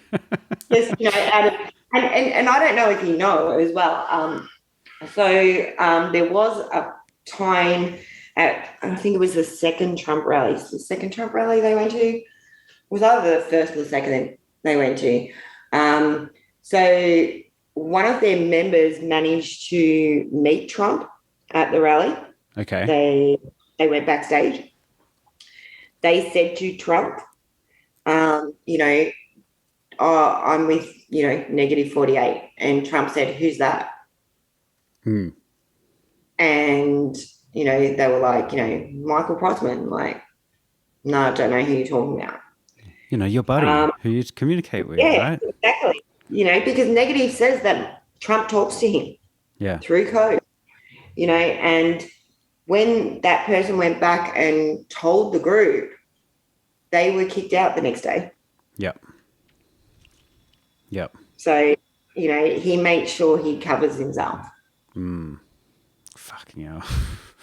Yeah. Side note, Linkin Park was the band I couldn't think of before with the suicide. Anyway, that's not important. But yeah, and that's the thing that winds me up so much about all this shit, because with the pedophile hunting and all that, because I've kind of heard criticism of people just not believing in and shouting it down and dismissing it straight away, especially where there have been high profile, pedophiles and stuff. But it's all just Tom Tanuki, a guy that I've spoken to on this podcast in the past. He's kind of a anti-fascist activist guy, but he did a video calling it all pedophile fantasists. And that's the thing, because like it is pedophile fantasy. There's plenty of pedophiles that can be there's plenty of cases that can actually be looked at or supported, or like I'm sure there's organizations that could help fund real pedophile rings, like real work for police to take down these like actual pedophile rings that are actually not as glamorous as these like celebrity kind of ones. They're just dirty, disgusting, dark corners of the world, But they support. They've Michael Jackson's so obviously a pedophile. He's just king pedo. Like, and like same with like Matt Gaetz in American right wing politics. Like, they all back him now. It's like you've got a fucking example of someone who's like very credibly been accused of trafficking underage women for sex, and they're like, oh, it's all discredit. So they end up just like supporting actual fucking pedophiles. Also, like Trump has got like just as many, flight records with Epstein, right? Like that's all just swept under the rug. It's all the Clintons, which like, that's sus too. But like, there's sus shit with Trump and Epstein. There's the amount of just glazing over actual cases that you can pretty much prove of the stuff that they claim that they're against. That it's just shit. It's just bullshit, right? Yeah. Well, that's like, so here's one for you. So, at the start in Dallas, obviously when they all went to Dallas, a lot of these people, no one knew who everyone was. Like when you've got 1,000 people just rock up, no one knows their backgrounds. No one knows who these people are. anything like that. You know, they all, you know, some obviously only went for the weekend and went home, but others stayed on, and they were all staying at the Hyatt, or there were a couple of hotels they were staying at. But, you know, it came out later on that there wasn't, I mean, there were kids there. There were a lot of kids there at the start. And there was a pedophile in negative 48's group. And negative 48 knew about him at some point and let him stay. Why? What? Exactly. Exactly. So, you know, here's a guy who's using the Save the Children as part of his movement, and he has a convicted pedophile in Dallas with them around the kids. So how does that work? You know, I don't understand that at all. How do you know negative 48, Michael Protzman? I feel so ridiculous even calling him negative 48. How did Michael Protzman find out that this guy was convicted pedophile? You confirmed he knows? He knew? Oh, yeah. Yep. Yeah. So basically, as I said, there's been a few in the movement. So Michael was doing live streams with Mike Penny, who was doing live streams with another guy who was a convicted pedophile. And most people knew he was a convicted pedophile because it came out, like, I think the year prior. But most people in the QAnon movement, you know, he had told this whole story that he was set up and it never happened. And, you know, and as you were saying, they shrug it off and make out like, yeah, he's told us this whole story. He was set up by the deep state and it never really happened. Deep state. Yep. Yeah. The deep state did it. It wasn't me. They did it, not me. So when it finally came to a full-on confrontation when more people started to come out and say this guy is a pedophile, and Negative and others, Mike Penny, are all, you know, having him on his live stream. So what happened was Negative ended up holding a online chat and invited Mike Penny and the pedophile in, and they put him on the spot and called him out. But so he wasn't the guy that was staying in Dallas though with him, he was just another guy. But after that happened, I think that then obviously pushed people within the negative 48 group in Dallas to go, well, you've just outed a pedophile that's in the movement online, and we've got a pedophile here with us. You're going to have to do something about this. So a few days later, they had another online chat, and Negative made him come clean in the online chat and say, you know, well, yes, I've now been kicked out of Dallas because, you know, and made him tell his story. And he did. Negative gave him no choice. He said, either you tell him or I'll tell him. But they knew. Everybody in that chat was saying, well, we knew. We've known, you know, for ages that he told us why he was here. So the only reason I think it ever came out is because he confronted the other online influencer. And I think he was sort of felt somewhere along the line, someone may have said something to him and said, well, if they find out that you've got one here, you know, they're going to turn around and throw it back in your face. So best you do something about him as well. Yeah. Far out, man. It's all. Yeah, exactly. It's all just fucking Dungeons and Dragons, isn't it? It's all just this different narrative to make boring lives interesting, you know, unfortunately. There's another influencer called Phil Godleski, and he's been charged as well. And the other day I was listening to an online chat, and there's this woman who's Christian. And she's in there and she's like, you know, someone's like, you know, Phil Godleski, he's, you know, been convicted of pedophilia or child sex trafficking, or not child, he had sex with a minor anyway. But, you know, he's been done for this. And she turned around and she was like, I don't believe that, you know, I think that, you know, he was set up and he, you know, and he works for the 3-letter agency and this and that. And I was just sitting there going, are you kidding? You talk about saving the children all the time and you're so Christian and, She prays every day in the chat and this and that. And you're sticking up for someone who you say you're against. Yeah. Yeah. Insane. It's all fluff. And then they actually, come across one and it's, that's not the right pedophile. He's on our side. Right. He's not a leftist. He's not a liberal agenda. The wokest, Clintons or whatever. Like, that's what they're not a communist. They're meant to be communists. These pedophiles. Yeah, 100%. They're not. If they're on the right side, that's fine. They can do whatever they like. If they're on the other side, then no. Not It's good. that's the weird thing with a lot of these people, and I don't know. I haven't had conversations with people like that, but the lack of self-awareness or the lack of critical thinking, I mean, there are examples where you could actually corner their logic and go, can you see where the contradiction is here? But they just don't want to see it, I guess, right? Right. Well, they use their own discernment. If I hear that one more time, I'm going to rip my own hair out and scream. Like they say that word. I think I hear it about 100 times a day in their chats. Discernment. It's all about discernment. So that's the thing. It all comes down to like law and order doesn't exist. It's all about your moral compass in that moment. Yeah, your moral compass sucks. Yeah.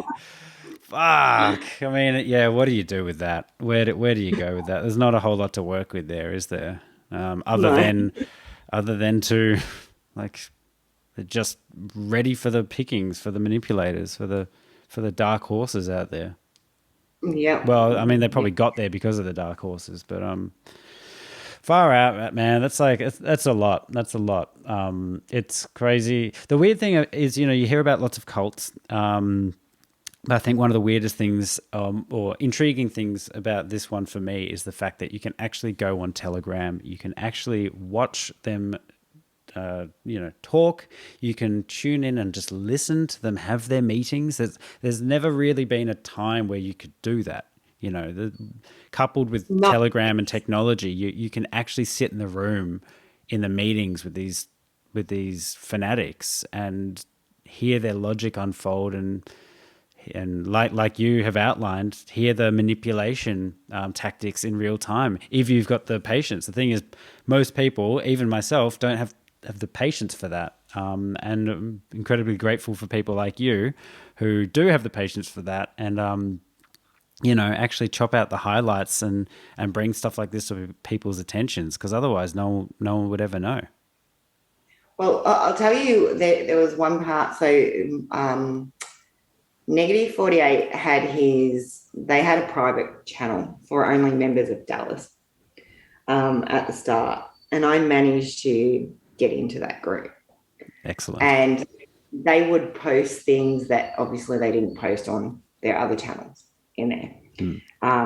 Some would be photos and stuff like that they didn't actually post to their own channels. And, a few times I would take the photos and I would go and post them and they would end up in like Vice or Rolling Stones. Oh, really? But this is where I almost died when I heard him. I've got him recorded saying it multiple times after I did it. He would come out to his followers and say, we've got this private channel and, one of the photos ended up in Vice and Rolling Stones. And the only person who could have done that was Trump, and got that photo out of that group. And, that's Trump, he's trolling us in Vice and, and trying to point out that he's watching us and stuff. And I was just like going, are you kidding? I was like, you've got to be kidding here. Clearly, he has to know someone's infiltrated that group. Like, clearly, but he's telling his followers a completely different story. And, I was like, does he actually really believe it? Like, I do actually believe that he believes some of his bullshit that he spins. I really do. But yeah, he says it quite often that when Vice or Rolling Stones, he's got a couple that, obviously always do the stories on him that he says that it's actually Trump, it's not Vice and stuff. Trump controls them and it's him, just making him look like a dumbass on purpose and stuff. Where's even the logic there that Trump got it? Like, I mean, or one of the people in this group is not to be trusted. Exactly. Like I was just like, I could not get over it because I think I did it 3 or 4 times. I took the pictures and posted them, and Vice and Rolling Stones used them. And he was just like, Trump took them. There's no one else that could have done it in that group. And I'm thinking to myself, there's 150 people in that group. Any single one of them. Yeah. That photo, and here you are. He's like, it's a private group. No one. Well, I'm in there. I'm not even in Dallas. It's supposed to be people just in Dallas. And I'm in there. It's bonkers. It's just bonkers. Yeah, it was so weird to listen to him say that every time I did it. And I mean, I'm still in that group, but they're no longer in it because it belonged, the woman that got kicked out recently, and started the Splinter group, she's the one who started it. And so Michael's constantly going on about it. She took that channel with her when she was kicked out, and it didn't belong to her. Well, it did belong to her because she started it. So therefore it's her channel, but he believes that she should have left it to them. Yeah. Have you ever thought of being like a reporter or writing a book or articles or, any kind of, reporting on this? You'd be so good at it.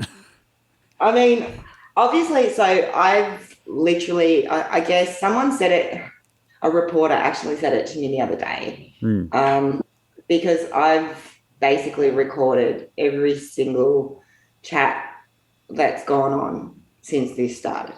So I have an archive of all of it, basically. And, he said to me the other day, he goes, in years to come, you've basically got an archive of this information that, researchers or whoever would love to get a hold of and obviously listen to, to try to work out, and understand this more. And I was like, I never looked at it like that because obviously I've just been, I guess, for one, at the start, I started recording it just in case anything happened. Yeah. Or obviously if I could catch them saying something that would concern me. So I could, obviously, if I thought something concerning was being said, I could probably, reach out to authorities and try to give heads up if I thought something really bad was going to happen. That's the reason I started recording it. And then I've kind of just kept recording it ever since. Yep. So I haven't really looked at it that way. And I guess at the moment, I mean, it has been brought up to me, saying you should write a book about it one day. And I'm like, at this point, the only thing I'm thinking about is wanting it to end and getting these people home. Yeah. That's it. Yeah. For me, that's my main thing at the moment. I mean, writing I was going to say maybe writing a book or some kind of expose on it could help that. But as I was saying that, I think, usually members, when that happens, they just dig their heels even further in, right? Yeah, and especially negative. He likes the bad press. Yeah, yeah. You know how Trump is with him. He's kind of taken the whole Trump thing with it. Yeah. And so he acts the way kind of Trump does with bad press and stuff like that. So it doesn't really do anything to him and his group. When it comes down to any of that, a lot of the times, I've had to block many of his followers because when Vice or Rolling Stones have, used my tweets, I usually get a barrage of them, jumping on and calling me names and all sorts of in his group. So, and then it just becomes block. I mean, I blocked a lot of them prior to, when I found out who a lot of the members were anyway, just on Twitter, just to make sure, I didn't have that drama with it all anyway, because I'm not in it to fight with them. That's not going to change anything, fighting with these people. Yeah. or calling them names or anything. It doesn't change anything. It really doesn't. So I found that you get, and obviously there are some that you're never ever going to be able to speak to. They're going to just attack you no matter what you say to them. But I think, the ones that I have managed to talk to and they've spoken back to me and stuff, I've come at it from, giving them support and that they're a victim of all this and, talking to them in that way, and they tend to respond. Yeah. Yeah, that's, I mean, compassion is the answer, right? I mean, that's amazing that you do that. It really is. And really, Well, like that, there's a gap right there, isn't it? For, I mean, like some kind of proper support group. I'm not saying you do it, but just like that is totally a gap.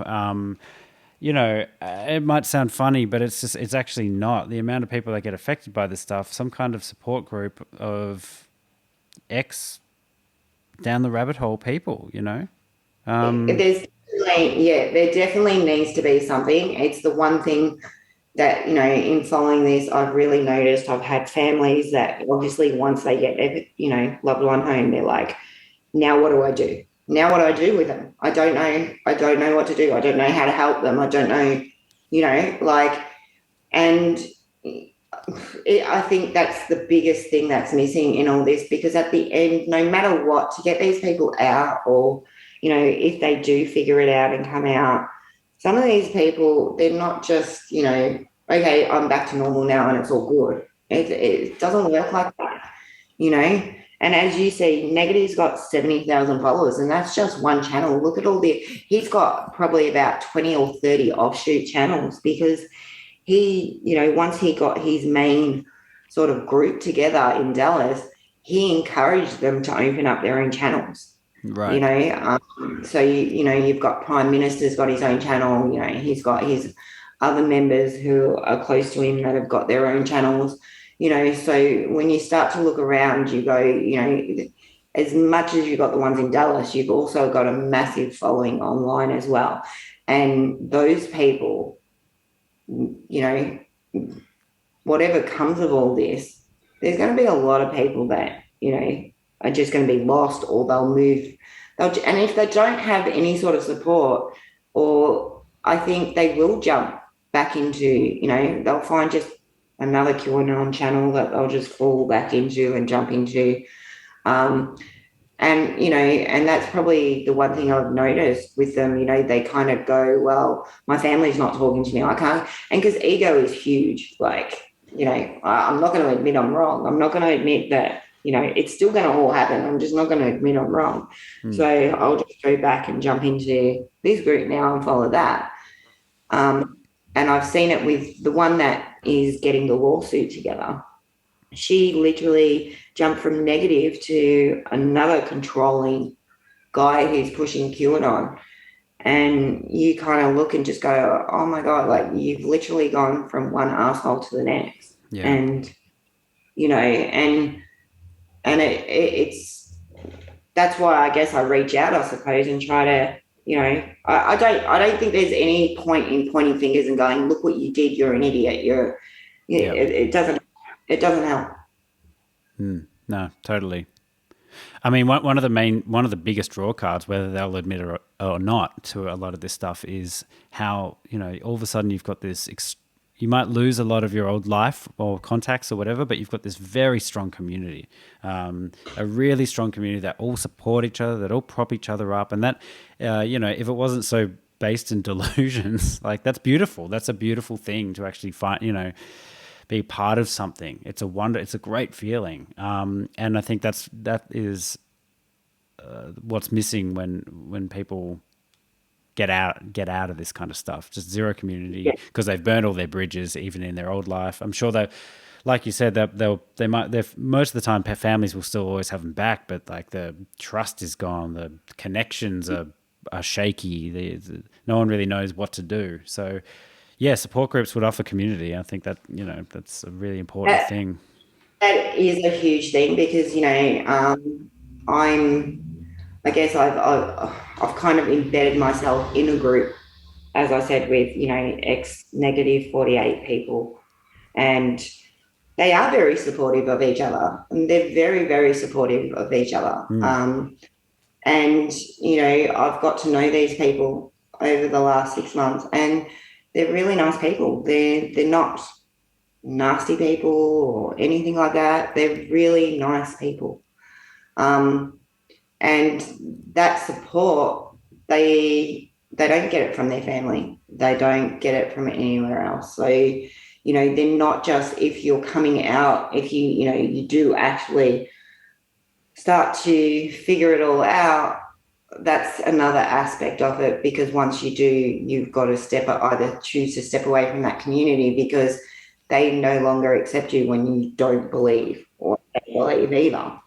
And they've, kind of embedded themselves in those communities and made friends there, and, people who understood them and stuff. So that is also a massive step. It's not just figuring out that, oh my God, I've been lied to and all this is bullshit. It's also, if I leave this, I have to leave this group who will no longer be a part of it, because I don't believe the same things they believe anymore either. Yeah. Man, that would be tough. That would be so tough. It's so it's so easy to get, I mean, I'm guilty of this, so easy to get caught up in just kind of looking at these bizarre ideas and kind of laughing at the state of things. But man, they're people, they're people. I've believed some pretty wacky shit in the past too that I no longer believe. I think that's for, like, obviously with negative 48, I've had to turn off my comments on multiple occasions, because it pisses me off, and it really does piss me off that people write, it's social media and it's great to be anonymous, but do you actually think before you write shit? Like, I get a lot of people that, write comments underneath, oh, he's probably sleeping with all these people and, whatever else. Now, I know, because I've followed it from, day dot, and I listen in on every single chat, and, I talk to family members and stuff like that. So I think I have a bit more inside information to what, any person that's just a random person on the internet. And what pisses me off about it is, imagine being a family member, a son or a daughter, and having your mother be there. And then you read these comments, because a lot of these families follow me, with people saying, oh, I bet they're all, he's sleeping with them all, and stuff like that. And it really pisses me off, because I'm just like, think, if that was your mama, think about it. And look, don't get me wrong, I think at times you have to laugh at some of the stuff. Yeah. And that's keep you sane even sometimes. If you didn't every now and then crack a joke at something, absolutely out there that has been said or whatever. But at the same time, when it comes to something like this, where it's that sensitive, that these families have not seen their loved one for 6 months, or they've had no contact with them for months and months and months, and you're writing comments like that, underneath, it drives me insane. Like, I've literally had family members, after I've posted something, say to me, oh my God, look what they're saying about my mum. And that breaks me. For them. It breaks my heart for them, because, it's bad enough to actually have to go through it, and then you have to read people's comments that clearly don't think before they actually, put it out there.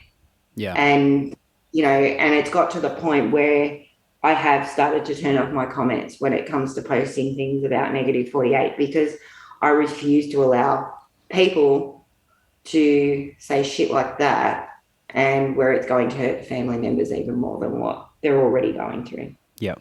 I mean, I've had similar experiences. Like, on this podcast, I've interviewed, a real wide range of, oddballs and just really unique people. And I know it looks funny from so recently I spoke with a person who is transitioned into a genderless reptile.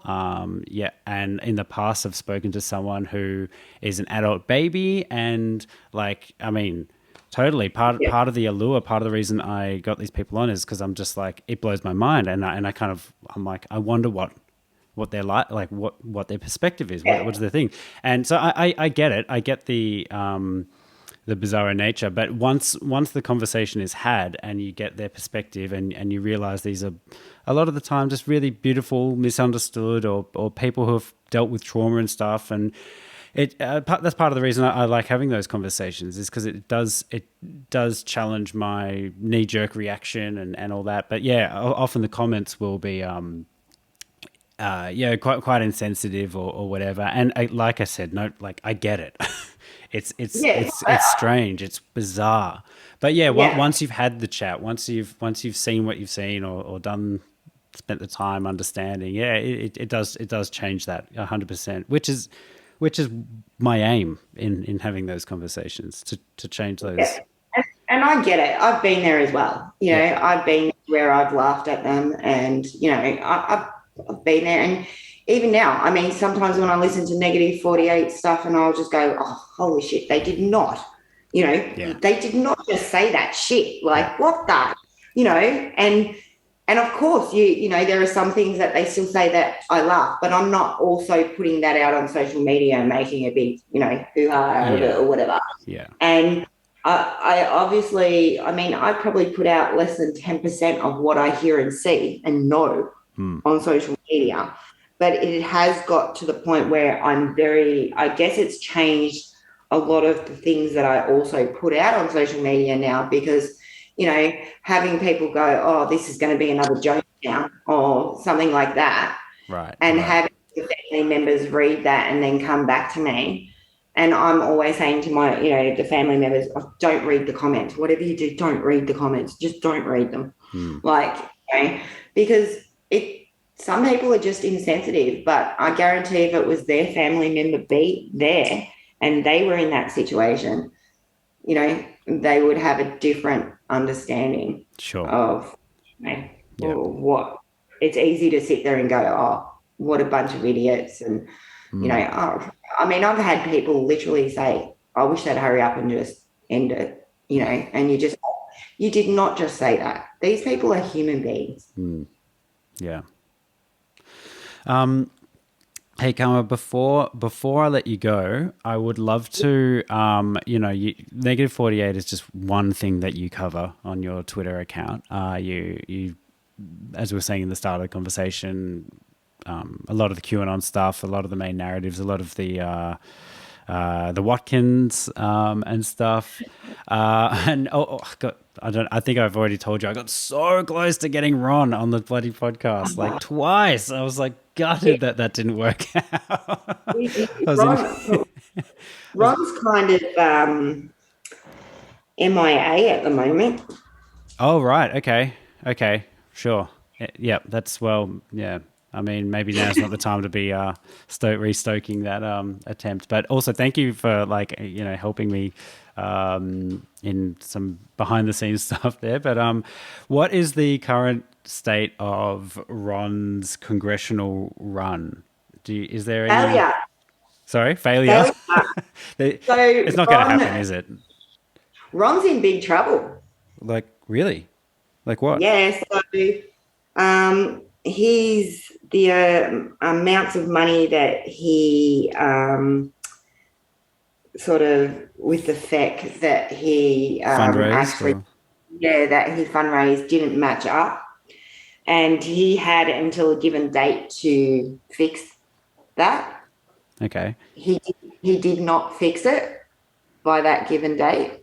So I believe what will come next, I think, is he'll be audited and stuff, and his signatures and stuff will be audited. But if you go and have a look at it now, he has not asked for any donations for, I think, a couple of weeks now. Really? And he was posting that under every single post, you know, help Ron Watkins, you know, donate to Ron Watkins.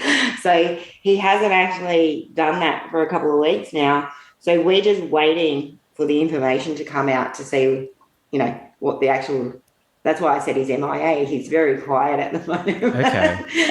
Because I believe he's in trouble because he was given until a certain date to fix it, and he didn't. he missed the deadline. Interesting. It's all unraveling. Who would have thought this could be the thing that would unravel Ron? Well, there's so much like just bizarre stuff. Like, how much of his life has he actually even lived in the United States? He's lived in like, like I don't know actually. Like, yeah, and like he's lived in majority other countries, right? Like the Philippines and Japan, and like he's an American citizen. He returned in October. Yeah. So he returned, I think it was about the 22nd of October he came back. Yeah, so, and I mean, he obviously knew he was going to do it straight away because he came back and within a week he said he was going to make an announcement, and then he did.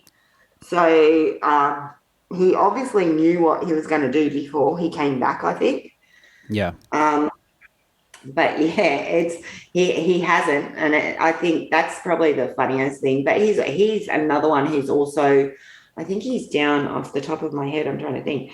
I think he's lost he was at about 460,000 followers, and now he's in the 300 and something. Really?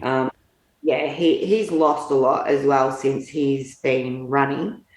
I think a lot of it has to, because I've seen comments where, you're just going to be another, politician, another part of the system. You're just going to screw us all over and, and all that sort of stuff as well. And a lot of them have also, I think, got annoyed with him asking for the donations in every post that he was doing as well. Because I saw comments saying, every time you post, it's donate. So I think he lost a few followers there with that as well. So it's not gaining steam. No, and because he's not really doing much about it in the outside world. He's literally running his campaign. I went to a school board meeting and that was just had to yell at everyone. But could you imagine him standing up? I mean, the funny thing is he can't even do a rally. Like he tried to do he called it a rally, and I think he got something like 20 people or something turn up or less than. So it's not like he's one of those people like, anyone big that's going to fill, or a stadium or anything like that full of people to come and see Ron Watkins, So, I mean, he held that on some kind of street, the rally, that, and he had to offer, I'll give out free merchandise to the first how many people that come, you know what I mean? So I don't think... I honestly don't think, and I don't even think he wants to do it, to be honest. I really don't think he wants to do it. That's my opinion. I think it may have been more of Jim's idea than Ron's idea. Right. Yeah, a big charade. I mean, it's LARPing, isn't it? He's King LARPer. It's just like, let's just put on a new costume and see how far it can go. Well, he literally did put on a new costume, though. He put on the cowboy hat and, we went from that. I mean, not long ago, he was wearing like this, kind of leather outfit, standing in a river, cracking on some rubbish in his video. And then now all of a sudden we've got him, in a suit jacket and a cowboy hat, he does. He's literally switched roles. Dude, it's so good. I mean, the photos though, like props to him. I mean, the cowboy hat and like, what has he got? Like a fucking assault rifle in his arms by the border wall and just posing. Well, it's so good. The cowboy hat apparently belongs to Jim. Oh, right. Okay. Apparently, that's Jim's cowboy hat. I love it. I think that's going to be an epic failure for Ron. Yeah. Yeah. I mean, or even just the like Tony Tiora is his campaign manager, and what does Tony Tiora do? He runs alienleaks.org. He's a full UFO chaser. Sorry. They've got their podcast on today. Oh, really? Tony, it's the best. Tony, Ron, and Jordan Sather. They're doing it on UFOs. Oh, I'll have a listen. I listened to the one with the guy that made the Plandemic documentary that they did, and another one with Jim. It's actually the best podcast. I usually listen to it. Well, I usually listen to it a few days after when they put it out. But yeah, I just remembered, because obviously we're Monday here, but they're Sunday there. I remembered that they had posted that it was going to be on Sunday. Oh, great. I'll tune in for sure after this. It's all just too good. But hey, thanks so much for your time, Karma. I really, really appreciate it. The work you do is extremely interesting. You make it all really digestible for everyone. And even just talking to you, I'm so you're the right person for the job. It's still approaching it with the right priorities in mind, not just clout chasing and laughing, but actually bringing the human aspect into it as well is and I think I really want maybe now's not the right time, but some kind of there's just so much you could do with all this. You've documented everything, book, documentary, whatever. I mean, some of the things that get said in those chats, I don't think people clearly really understand what actually some of the stuff that goes on in those actual chats. I don't even know how you could even post it on social media in, some short tweets to make people actually clearly understand some of the things that get said. Yeah. How do people keep up with the drama that you provide?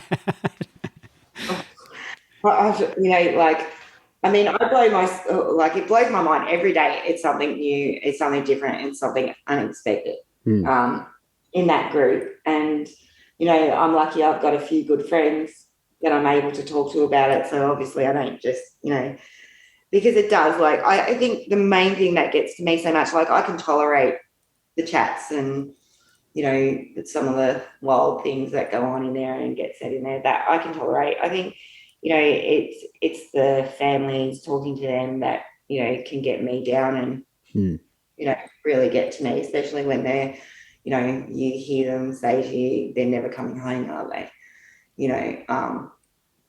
It's really, I think, that just really gets to me because I'm just when I first started following this, I thought it was going to be, they were there for a weekend and that was it. And now we're 6 months later and they're still there. And you're I have days where sometimes you actually feel like it is coming to an end. And then all of a sudden they pick up back again and you're just oh my God, again. Where it was here, so I just, more than anything, I want it to end, and I just want, these people to go home to their families who are just absolutely devastated. That they've been there for so long, and especially when some of them haven't heard from them since the day they walked out the door, or 3 or 4 months because they've been cut off while they've been there. I can't imagine what it would be like to be in their shoes. Yeah, neither. How do people find you on Twitter? Karma_2022. Awesome. Fantastic. Are there any other Twitter accounts that you recommend if people are interested in this and don't want to actually do the time, can actually get good snippets and summaries? In just on all the Twitter or anything like that.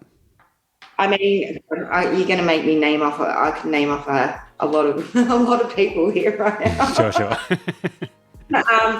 I mean, my first ever follower on Twitter was Poker Politics. Yep. I follow them. They're good. I think I annoyed the crap out of him. Mm-hmm. Sure. Awesome. Definitely awesome. And he's great at, explaining things. But there's just so many of them. I talk to a lot of researchers, a lot of the reporters, so I could name off so many of them. so many. Yeah, just go to Karma's Twitter. That's where it's all at. Well, again, thank you so much for your time. I mean, we'll see what happens. I guess I don't even know how to close that with the cult. It's still going, but we'll see what happens. I guess it is a just day by day, and hopefully eventually, as the group has got smaller, they will eventually give it up. But yeah. Awesome. Well, thanks, Karma, and thanks everyone for listening. Have a bloody good day. See ya. Thanks, Jack.